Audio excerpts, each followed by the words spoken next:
Hey sports fans, my name is Ed and I've spent the last 20 years traveling North America and the world going to sporting events. I've chronicled all my travels on my website Itinerant Fan. It has guides to all the stadiums in the major American sports leagues, plus some college stadiums and even some major venues around the world. Plus it has travel tips, guides to how to plan a sports vacation, ways to save money, and much, much more. Check it out if you're into traveling for sports. Now let's tour Detroit's palatial downtown ballpark.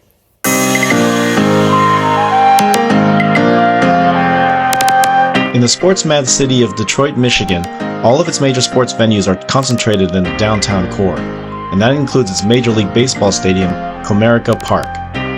The stadium has served as the home of the Detroit Tigers since it opened in 2000, and while it had a tall task replacing an iconic but aging facility in the old Tiger Stadium, it certainly has developed a character all its own in recent years.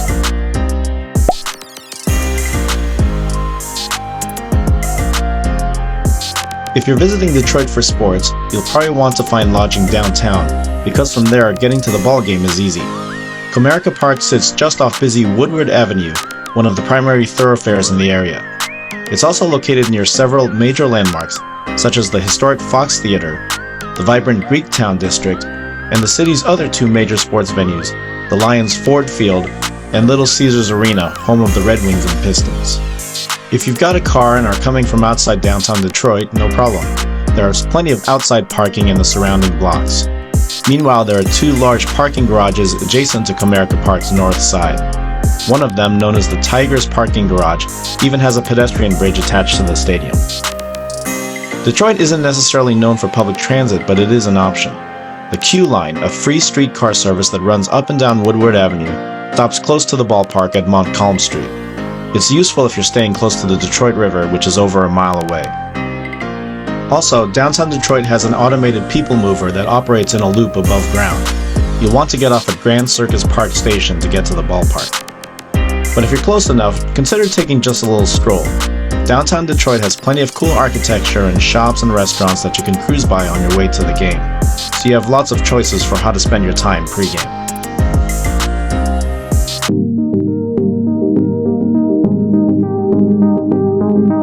When you go to a Tigers game at Comerica Park, the first thing you'll notice, of course, are the Tigers. Lots of them. There are Tiger likenesses everywhere you look, including 9 heroic-sized statues. It's really impressive, frankly.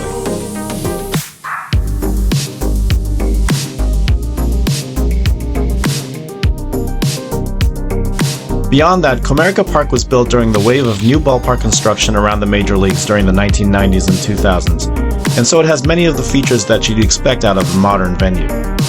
Personally, I like the view of the downtown Detroit skyline that you get beyond the outfield bleachers. Even on an overcast day, this view stands out to me as one of the better ones in the majors. When Comerica Park first opened, it quickly gained a reputation as one of the most pitcher-friendly ballparks in the majors. In response, the outfield dimensions have been changed several times over the years. The bullpens are located in left field now as a result of the fences being moved in from their original position. And more recently, the right field fences have been lowered.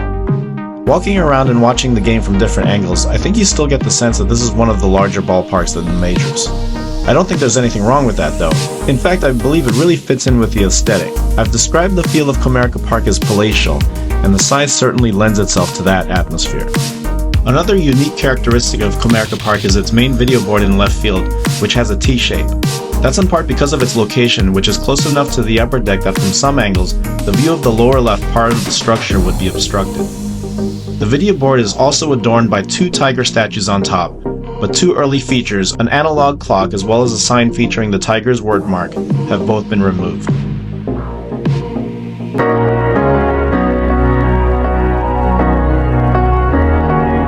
Along with the many tiger likenesses around Comerica Park, the team's long history is represented very well, and there's a lot to see here. For example, what other Major League ballpark has a Ferris wheel? Comerica Park has one, located just off the main concourse behind the third base line. The carts made to look like baseballs are a nice touch. This area, by the way, also has a beer hall where you can sit down and grab a pint and also some food. Be sure to stop by the Big Cat Court located along the first base side. Here you'll find another feature that's only seen at one other Major League ballpark, a carousel. It's adorned with tigers, of course, and it serves as the centerpiece of a food court where you can sample most of the primary options available around the park. Several Detroit favorites are here, such as Coney's, that's the region's version of a chili dog, as well as Detroit-based pizza chain Little Caesars. Despite the weather, I couldn't resist an ice cream helmet. I made sure to walk around the ballpark a bit to get a taste of everything else that's available, because there's quite a bit. Over at the Brush Fire Grill, for example, you can get barbecue sandwiches.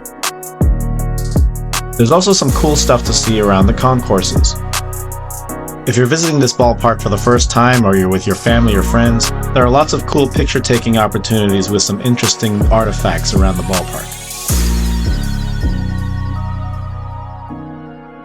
Legendary Tigers announcer Ernie Harwell has a statue dedicated to him just beyond the first base gate.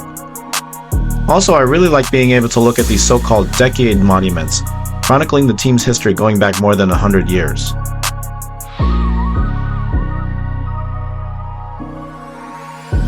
You can walk along the main concourse and still keep an eye on the game, but be sure to venture out into the outfield as well, where more Tigers history is there to see.